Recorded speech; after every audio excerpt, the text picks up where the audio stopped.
Hey guys, welcome back.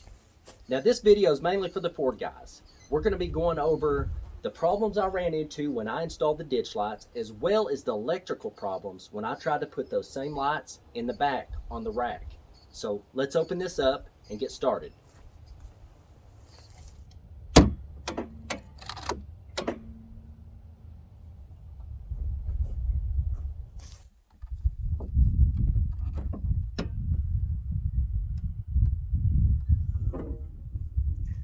Okay, now this is a 2018 Ford Raptor.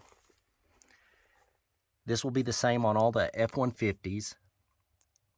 Now here's the bracket I got. I got these off of American Trucks. And the reason why I went with these, they were only 40 bucks. Some of them get on around 100 to 120 bucks.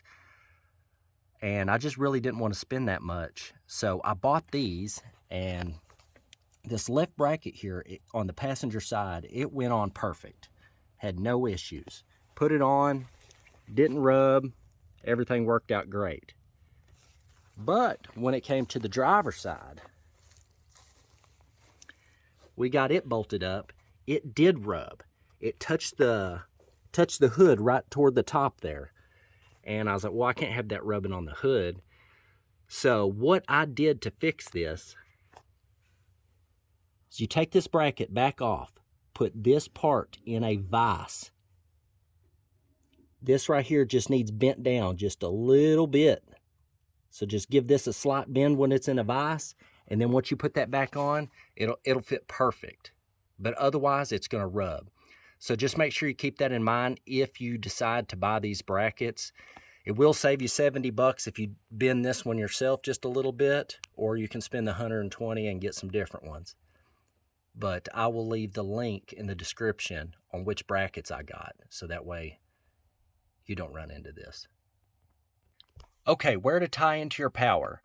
I end up putting the ditch lights on this auxiliary 2.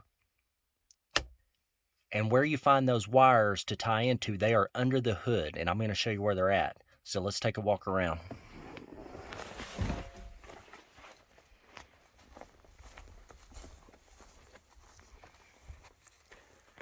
Now on the passenger side, I have these labeled here. There is a big bundle of wire down here at the bottom. They are taped to it. Here's all the wires that are taped up in a little bundle. You have to take all those off. Now there's different size wires, and the reason why some of them are bigger than others, it just depends on what you're wiring up. Some will be able to carry more amps than others. So when you figure out which auxiliary you want to tie into, you can turn the switch on and test these wires to figure out which one. It's simple to tie into them. So this is the correct way to tie into these lights. Now on the back of the truck, I'm going to walk around here. We have these same lights that are on the front, same exact ditch lights. Now before I had a Ram 3500, and what I did to tie into the Ram is I really like the feature when you hit the unlock button on your key fob, it would light the front headlights up, and I was like, well, I wanted to do the same thing to the back. That way it kind of lights the whole area up at night. So what I did, I tied into the bed lights. Has a switch right here, and the Ram had the same thing. You hit this button, it'll turn these lights on. Key fob will do the same thing. Well, do not try to tie into these. The BCM does not like it. If you try to tie into it, it's going to trip it. And I looked everywhere for a fuse, thinking I blew a fuse when I tried to tie those lights into it. And it ended up not being the fuse.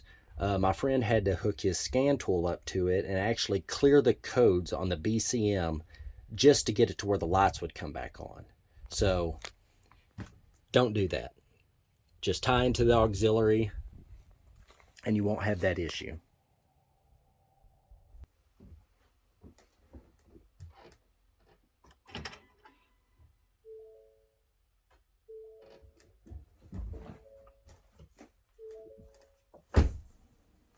Hey, if you like this video, give it a thumbs up and subscribe, and we'll be catching you on the next one.